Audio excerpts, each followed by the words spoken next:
말씀은 요한복음 1장 14절에서부터 18절까지의 말씀입니다. 다 같이 읽도록 하겠습니다. 말씀이 육신이 되어 우리 가운데 거하심에 우리가 그의 영광을 보니 아버지의 독생자의 영광이요 은혜와 진리가 충만하더라. 요한이 그에 대하여 정언하여 외쳐 이르되 내가 전에 말하기를 내 뒤에 오시는 이가 나보다 앞선 것은 나보다 먼저 계심이라 한 것이 이 사람을 가리킴이라 하니라. 우리가 다 그의 충만한 데서 받으니 은혜 위에 은혜라. 율법은 모세로 말미암아 주어진 것이요 은혜와 진리는 예수 그리스도로 말미암아 온 것이라. 본래 하나님을 본 사람이 없으되 아버지의 속에 있는 독생하신 하나님이 나타내셨느니라. 아멘. 감사합니다. 오늘부터 한 두세 번 정도가 될 것 같은데 성탄절을 염두에 두고 성탄 설교를 좀 나누려고 그렇게 생각을 합니다. 마태, 마가, 누가, 요한복음이 다 주님의 오심에 대한 기사가 있습니다만은 오늘은 이번에는 요한복음에 있는 말씀을 중심으로 해서 좀 말씀을 드리려고 그렇게 생각을 합니다. 요한복음이 쉬운 듯 하지만은 사실은 그렇게 쉬운 그런 말씀은 아닙니다. 특별히 우리가 좀 더 집중을 해야 되는 말씀이기도 한데 설명이 많이 필요한 말씀이기도 합니다. 그걸 다 할 수는 없을 것 같고요. 오늘 14절부터 읽기는 했습니다마는 잠시 눈길을 1장 1절로 돌려서 한번 보면은 태초에 말씀이 계시니라. 이 말씀이 하나님과 함께 계셨으니 이 말씀은 곧 하나님이시다. 그런데 요한이 지금 사도 요한이죠. 요한이 지금 강조를 하고 있는 이 말씀, 로고스라는 말이에요. 로고스. 하나님의 말씀이라는 것은 결국은 누구를 얘기하는 거예요? 예수 그리스도. 로고스가 예수 그리스도다 하는 것. 이건 또 기회가 되는 대로 설명을 다르게 하겠습니다만은, 그래서 14절로 넘어와서 시작을 하는 말씀을 보면은 그 예수 그리스도, 말씀이신 예수 그리스도가 뭐가 되었다고요? 육신이 되었다. 육신이 되어 우리 가운데 거하심에, 그렇게 얘기를 하고 있습니다. 성탄절은 다른 날이 아니죠. 우리가 성탄절을 생각할 때에는 성자 하나님 예수 그리스도께서 인간의 몸을 입으시고 이 땅에 오신 것, 그게 전문 용어로 얘기한다면은 성육신이다. 그래서 성육신. 그래서 기독교의 복음의 핵심은 바로 성육신입니다. 성육신. 하나님이 인간의 몸을 입으시고 이 땅에 오셨다. 하나님이 사람이 되셨다. 그 말입니다. 이건 우리의 머리로는 도무지 이해할 수 없는 문장입니다. 여러분, 우리가 하나님은 우리와 너무나도 구별되시는 분, 그분이 무한하시다면은 우리는 유한한 존재에 불과하고, 그분이 우리의 창조주 되신다고 하면은 우리는 피조물에 불과한 거죠. 무한하신 창조주 되신 하나님이 유한한 피조물 인간으로 오셨다라고 하는 것은 이건 신비입니다. 신비예요. 그냥 쉽게 읽고 지나갈 수 있는 표현이 아닌 거예요. 세상의 모든 종교는 다 사람이 신이 된다는 거예요. 우리가 어떤 과정을 통해서 어떠한 고행을 통해서 결국은 사람이 신이 된다는 거예요.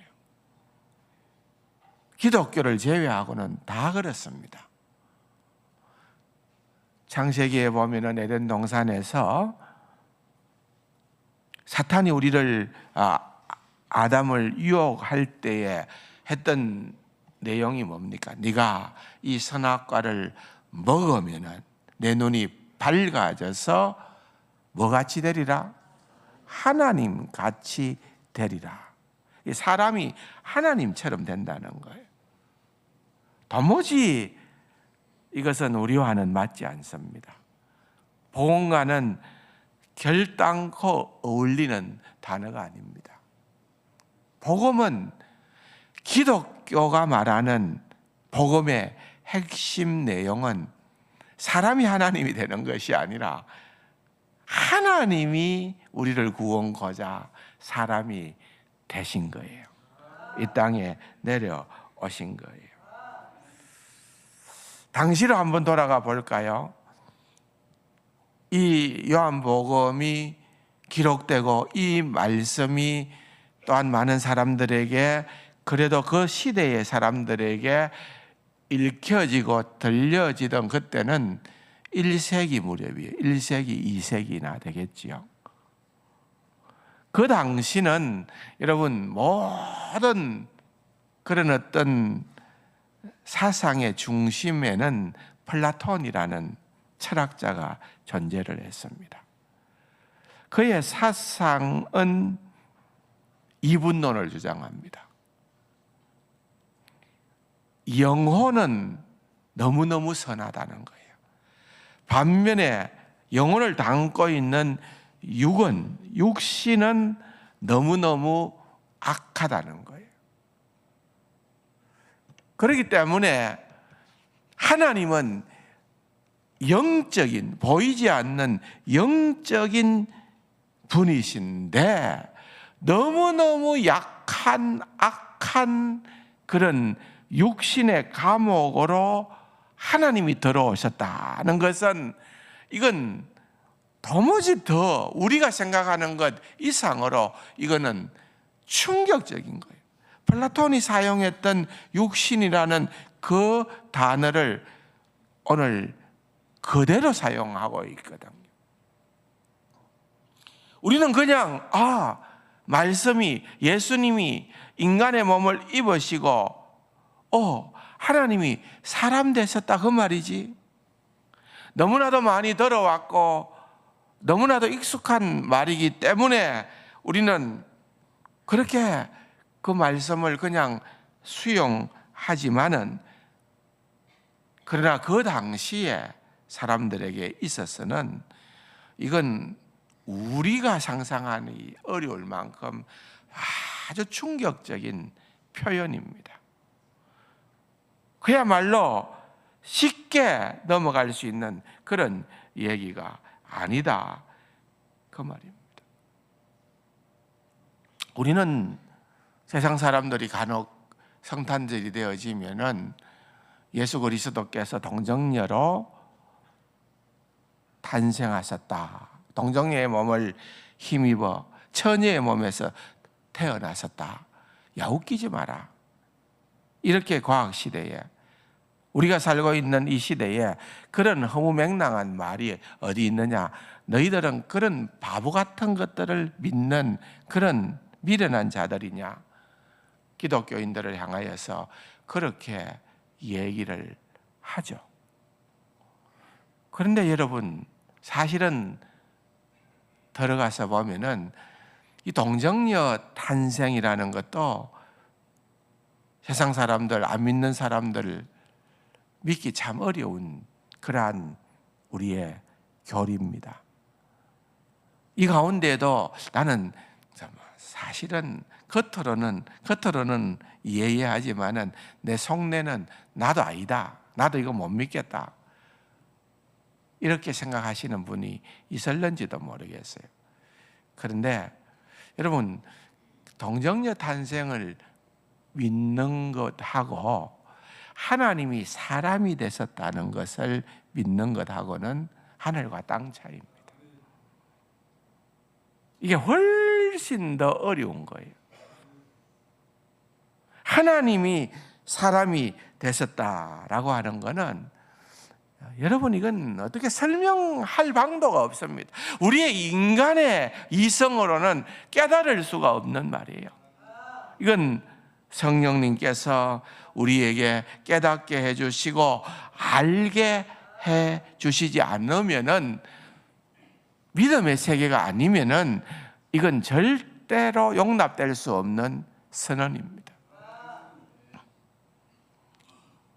하나님이 사람이 된다는 것, 신이 사람이 된다는 것은 여러분, 이거는 감당이 안 되는 얘기예요.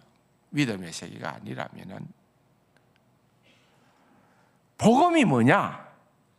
이 얘기잖아요. 복음이 이 얘기잖아요. 그래서 복음을 한마디로 우리가 어떻게 설명을 할 수 있을까 하는 것도 너무 중요한 그러한 주제입니다만은, 그 복음, 우리가 복음이라고 얘기할 때 기독교가 말하는 진리, 기쁜 소식, 복음이라고 얘기하는 그 복음이 어디에 담겨 있느냐 하면은 그것은 바로 성육신에 담겨 있는 겁니다. 성육신의 신비 속에 복음의 비밀이 다 고스란히 담겨 있는 거예요. 그러므로 여러분, 내가 아직도 성육신의 비밀을 이해하지 못한다라고 하면은 나는 아직도 복음의 비밀을 다 이해하거나 깨닫지 못하고 있다고 그렇게 생각해도 맞는 얘기입니다.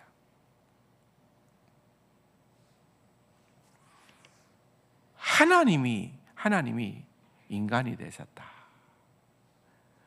여러분, 이건요 정말 엄청난 사건입니다.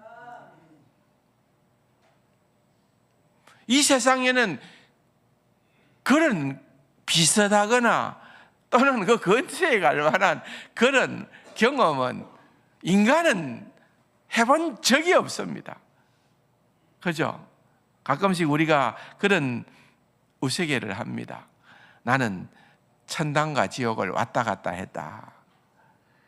너무 내가 원하는 대로 막 최고로 술술술술 일이 풀려가지고 잘 되어가지고 마치 천당처럼 느꼈다가 어느 날 내 인생이 왜 그렇게 망가지느냐, 그래가지고는 지옥 같은 인생, 최고의 바닥 같은 그런 인생의 자리에 내가 놓일 때도 있다. 그래서 나는 천당과 지옥을 왔다 갔다 했다고 그렇게 우리가 표현할 수는 있지만은, 그런 어떤 경험들도 여러분, 하나님과 함께 영원한 영광의 보좌를 버리고 인간의 몸을 입고 이 땅에 오신 그 뭐라 그럴까요? 그걸 비참함이라 그럴까, 비천함이라 그럴까, 낮아짐이라고 표현할 수 있는,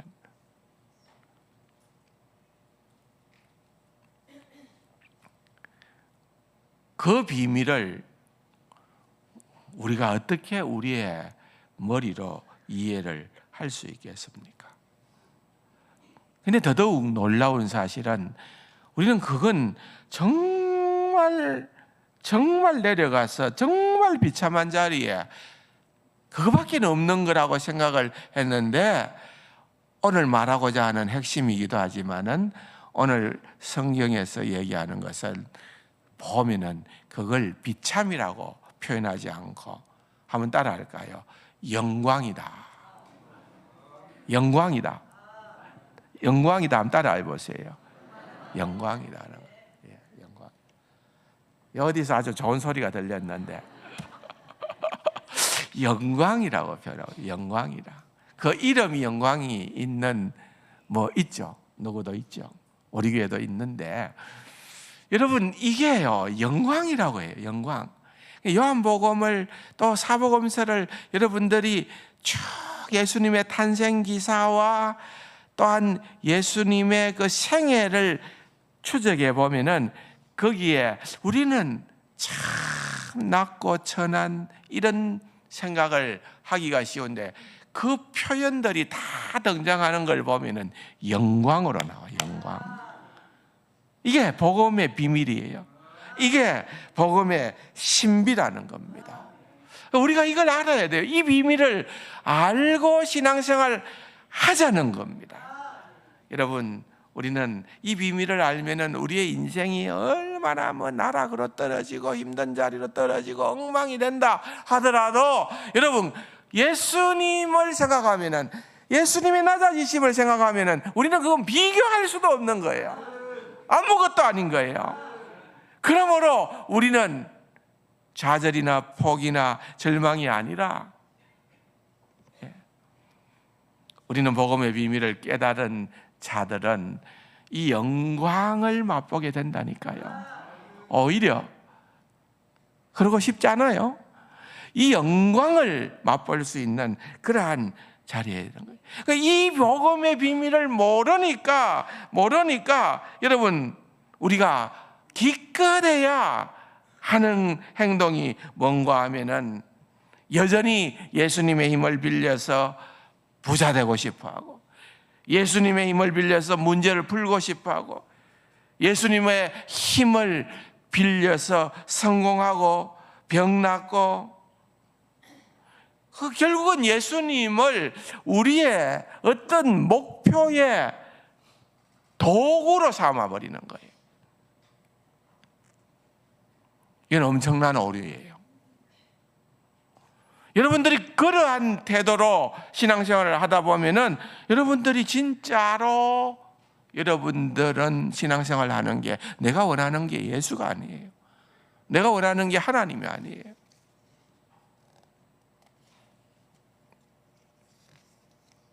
내가 원하는 거는 그저 이 세상에서 한번 잘 사는 겁니다. 그러기 위해서 교회도 다녀보고, 그러기 위해서 성탄절의 의미도 있고, 나 부자 만들어 주려고 예수님이 이 땅에 오셨고, 나 건강하게 해주려고 예수님께서 십자가에 달려 돌아가셨고, 여러분 이렇게 다 자기중심적으로 해석을 하다 보면은 그런 것들은 성경에도 없는, 그거는 어떤 복음일까요?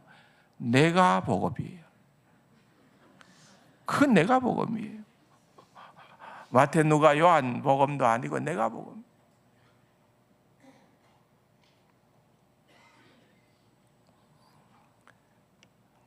그러면은 여러분, 이제 제가 말씀을 드리는 겁니다만은 예수님이 우리의 삶의 전부요.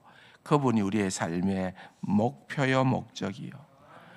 그게 아니라 그 예수님은 내가 필요할 때만 곁에서 도와주는 수단에 불과하게 된다는 겁니다. 그런 분들은 결단코 성경이 말하는 이 낮아짐, 주님께서 성육신으로 오신 이것이 영광이라고 표현되고 있는 그 성육신의 신비를 절대로 깨달아 알 수가 없다는 것입니다.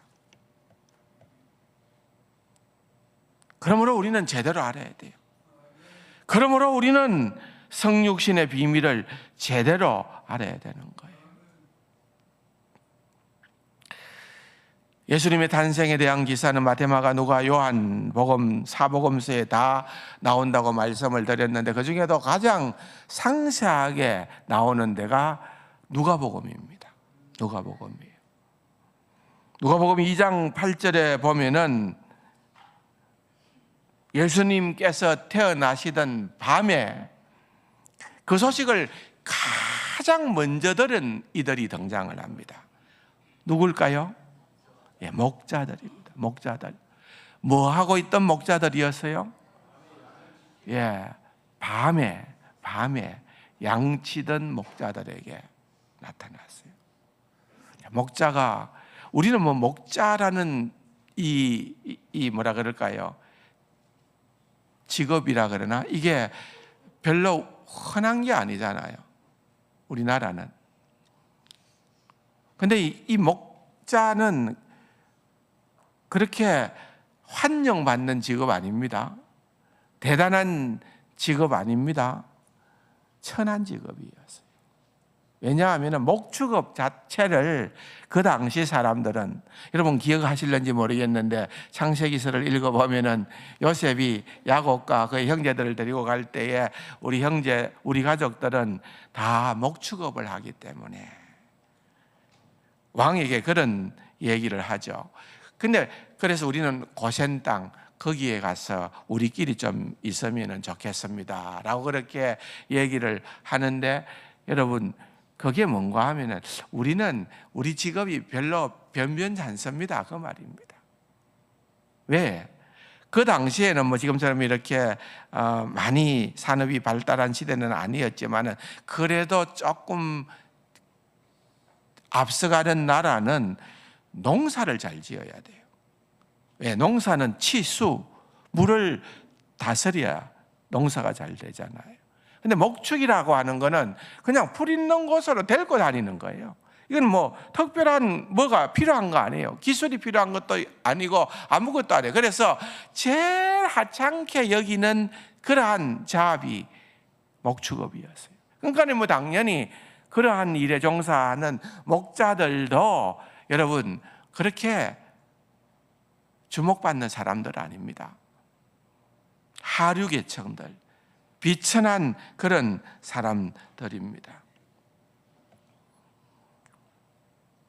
밤에 양과 함께 거하고 밖에서, 꽤나 추운 날씨도 아니겠습니까?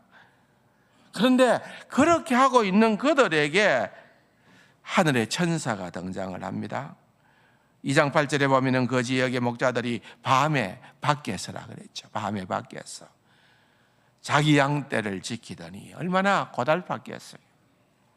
밤이 되면은 다 정리하고 집에 가서 씻고 누워서 잠을 자야 되는데, 양하고 자야 되잖아요. 밖에서요. 양떼를 지키고 있었어요.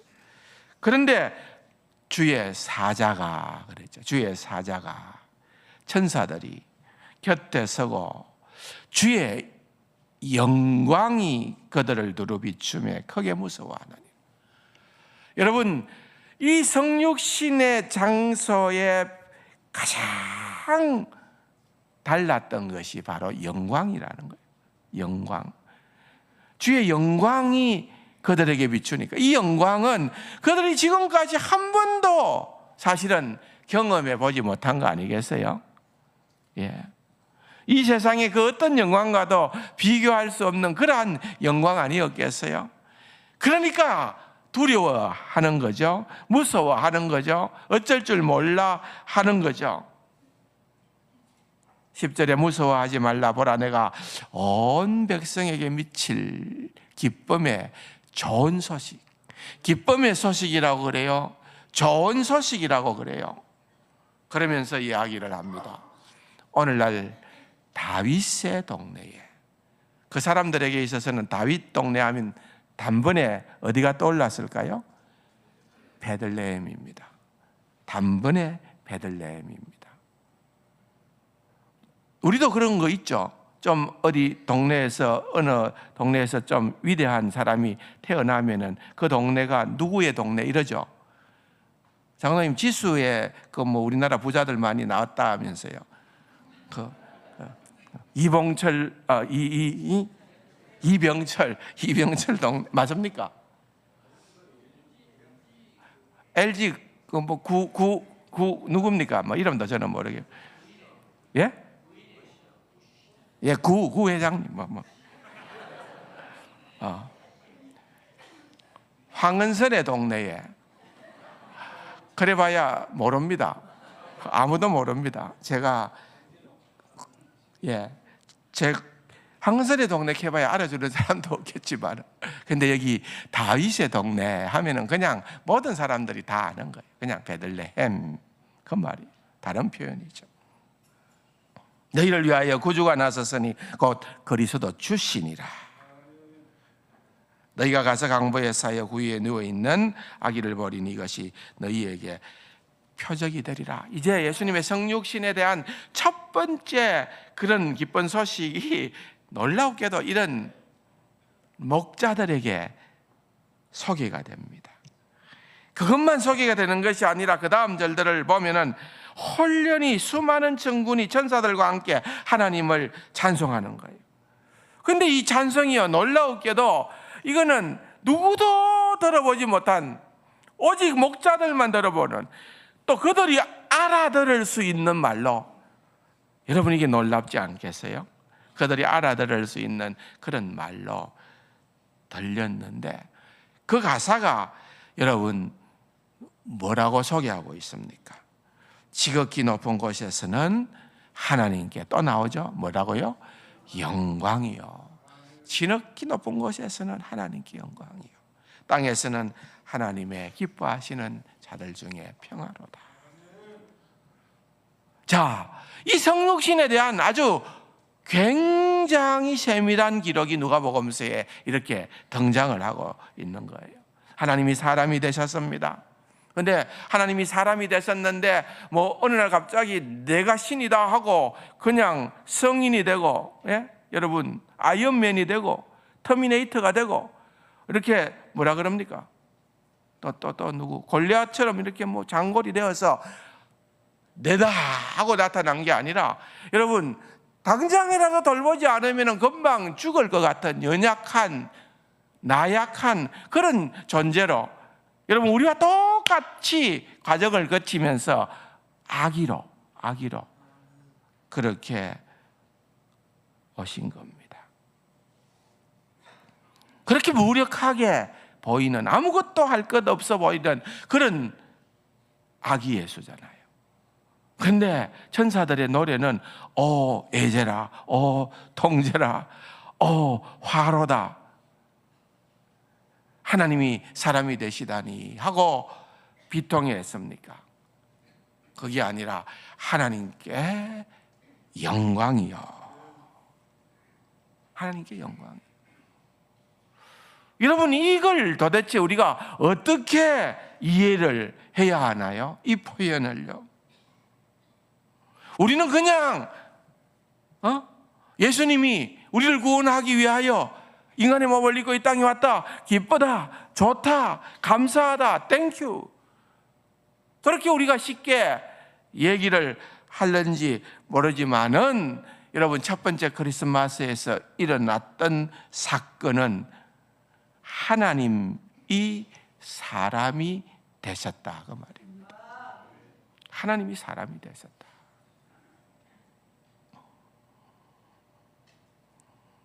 그 성육신하신 예수님을 설명을 하면서 그 안에서 그가 이걸 본다고 얘기를 하죠. 14절에 말씀이 육신이 되어 우리 가운데 거하심에 우리가 그의 영광을 보니 그랬습니다. 영광을 본다는 거예요. 영적인 표현이죠. 영광을 본다. 그런데 이 영광을 본다는 것도 굉장한 의미가 있는데, 이 영광을 본다라고 하는 것, 지금 그 아이는 여러분 마구간에 누워 있어요. 마구간이라고 해. 또 좀 더 정확하게 표현하자면 말밥통에. 예. 태어났는데 병원에서 태어나지도 못하고 호텔에서도 태어나지 못하고 말밥통에 태어날 정도로 그런 사람이 이 땅에 누가 있어요? 정말 가장 낮은 그러한 자리로 오셨다고 말입니다. 그런데 그 가운데에서 영광을 본다는 거예요. 그 가운데 영광을 본다. 그의 영광을 보니 아버지의 독생자의 영광이요 은혜와 진리가 충만하더라. 이 굉장히 중요한 표현이에요. 영광을 어떤 식으로 규정을 하는가 하면은 은혜와 진리가 충만하다. 여러분, 은혜와 진리, 은혜와 진리, 은혜와 진리. 이 굉장히 반복되죠. 17절에도 보십시오. 율법은 모세로 말미암아 주어진 것이요, 은혜와 뭐요? 진리는 예수 그리스도로 말미암아 온 것이라. 그래서 신구약 성경에 이게 계속 짝을 이룹니다. 은혜, 은혜, 은혜. 제가 계속 말씀드렸죠. 뭡니까? 헤세드, 헤세드. 원어가 헤세드라 그랬죠. 하나님의 언약적 사랑, 하나님의 결코 포기하지 않는, 멈추지 않는, 끝까지 우리를 향하신 하나님의 사랑, 자비, 인자하심.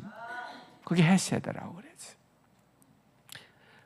진리라고 하는 말은 에메트라는 말인데, 이 진리라고 하는 말은 구약 성경에 보면은 이 은혜와 진리를 또 다른 표현으로 인자하심과 성실하심, 이렇게 표현을 해요. 주의 인자하심과 성실하심이 크도소이다. 시편의 기록을 보면은 그런 표현이 많이 나오잖아요. 그러니까 인자하심, 은혜 다 같은 말이에요. 성실하심, 주의 성실하심. 여러분, 진리라고 하는 것은 이 구약 성경에서는 성실하심으로 그렇게 표현을 했는데, 성실하다는 표현은 진리에 부합되게 행동한다는 말입니다. 의로운 것이고 바르게 행하는 것을 의미합니다. 그게 바로 에메트라는 말이에요. 이게 둘이 짝을 이루는 거예요. 그런데 이게 결국은 뭘 얘기하고자 하느냐 하면은 이게 하나님의 대표적인 성품입니다. 하나님 하면은 우리가 먼저 떠올리는 것이 은혜와 진리요, 하나님 하면은 우리가 제일 먼저 떠올리는 것이 주의 인자하심과 성실하심이, 그걸 떠올리는 거예요. 그러니까 아기 예수가 인간의 몸을 입으시고 하나님께서 이 땅에 오신 그것이 영광이라고 하는 것은 하나님의 성품을 드러내기 때문에 그런 거예요. 하나님의 성품이 드러난다는 거예요. 그 하나님의 성품이 언제 드러났느냐? 여러분, 예수님께서 모든 사역을 다 마치시고 부활하시고 성천하셨을 때도 아니고요, 예수님께서 예루살렘 마지막 입성을 하게 될 때에 수많은 무리들이 호산나 호산나 다윗의 자손이여 하고 그들이 종려가지를 흔들며 환호했던 그때가 아니고, 언제였는가? 은혜와 진리가 충만하더라 라고 하는 그것이 언제였는가 하면은 예수님께서 신이, 하나님이 인간의 몸을 입으시고 성육신하신, 이 땅에 오신 그때다가 말이에요. 그 의미가 얼마나 풍성한지에 대해서 여러분, 제가 또 다음 주일날 말씀을 드릴게요. 굉장히 깊어요. 근데 여러분들이 오늘 특별히 기억해야 되는 것은 바로 성육신의 그 의미가 영광으로 은혜와 진리가 충만함을 보여주는데, 결국은 그건 뭘까요? 빌립보서 2장 5절 이하의 말씀이 핵심이 될 수가 있는데, 그는 근본 하나님과 본체이신, 하나님과 본체이신 그분이 인간의 몸을 입으시고 이 땅에 오셨다라고 하는, 그거는 전적인 하나님의 뜻에 순종하는 거예요. 이게 예수님, 우리가 모든 기준은 예수님이어야 되잖아요. 그것 좀 말씀을 나중에 다음 주에 드릴게요. 근데 예수님이 우리가 따라야 될 모범이잖아요. 교과서잖아요. 근데 예수님이 우리에게 보여주신 것이 전적인 순종입니다. 지난 주일날 제가 설교 늦게 되는 사람 야곱 설교를 할 때에 핵심이 히브리서 11장 21절인데 그걸 이걸로 설명했죠. 이게 뭐예요? 이게요? 예? 예. 근데 내가 이렇게 했더니 이제 이게 뭔가 하면은 오른손이 이래 가도록 요셉은 생각을 했고, 왜? 장자가 여기 있었으니까. 장자 므낫세가 여기 있었는데, 그렇게 맞추어서 요셉이 데리고 왔는데, 야곱은 그가 기력이 세서도 아니고, 힘이 없어서도 아니고, 눈이 안 보여서도 아니고, 분별력이 없어서도 아니고, 이렇게 한 이유가 야곱의 믿음의 결정체라 그랬죠. 둘째, 차남에게 오른손 축복권이 차남에게로 갔도록 했다는 거. 그게 야곱의 믿음을 설명했던 결정체였어요. 근데 결국은 그게 뭘 의미하느냐? 그때가 되어져서야 비로소 하나님 앞에 온전히 순종했다 그 말이에요. 내 뜻 내려놓았다 그 말이에요. 내 살아왔던 삶의 방식을 다 내려놓았다 그 말이에요. 근데 지난 주일날 그렇게 제가 목 놓아 외쳤건만, 이게 뭡니까? 이게 뭘 의미하는 거죠? 그래서 저한테 직접 물어볼 수가 너무 미안했던지 우리 부목사님들한테 물었대요. 부목사님들이 목사님한테 가서 다시 물으라 했대요.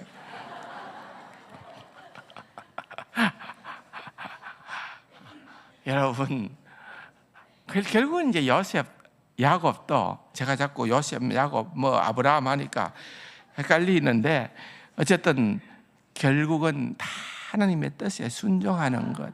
그 예수님의 삶이 보여주시는,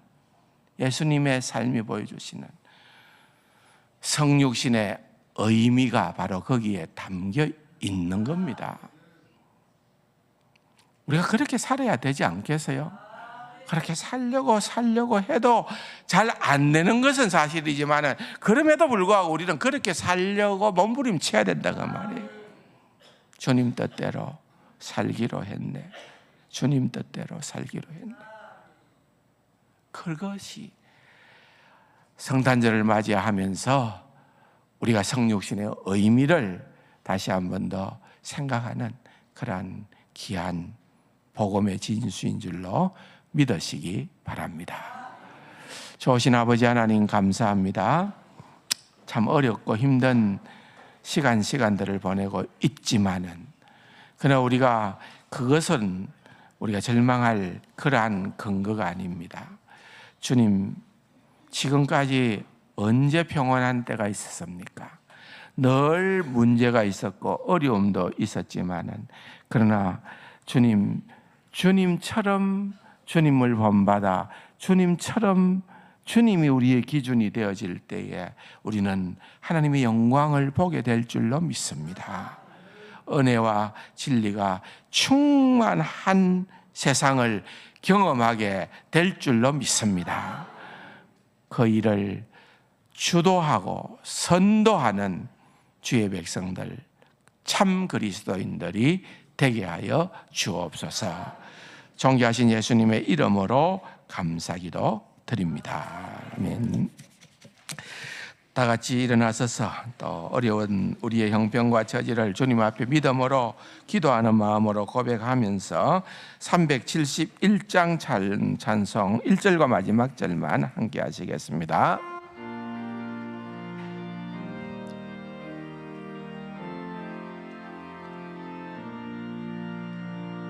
구주여 광풍이 불어 큰 물결이 일어나 쌓여 피할 곳을 모르니 우리가 죽게 된 것을 안 돌아봅니까? 깊은 바다에 빠지게 된 때 주무시려 합니까? 큰 바람과 물결아 잔잔해 사납게 뛰노는 파도나 저 흉악한 마귀나 아무것도 주 편안히 잠들어 누신 배 뒤덮을 능력이 없도다. 주 예수 봉파를 꾸짖어 잔잔해 잔잔해 주 예수 봉파를 꾸짖어 잔잔하라. 사나운 광풍이 자고 큰 물결이 그치리 그 잔잔한 바다와 같이 내 마음이 변하다. 구주여 늘 함께 계셔 떠나지 마소서. 복된 항구에 즐거이 가서 그 언덕에 쉬리라. 큰 바람과 물결아 잔잔해 잔잔해 사납게 뛰노는 파도나 저 흉악한 마귀나 아무것도 주 편안히 잠들어 놓으신 배 뒤엎을 놀 능력이 없도다. 주 예수 봉파를 꾸짖어 잔잔해 잔잔해 주 예수 봉파를 꾸짖어 잔잔하라.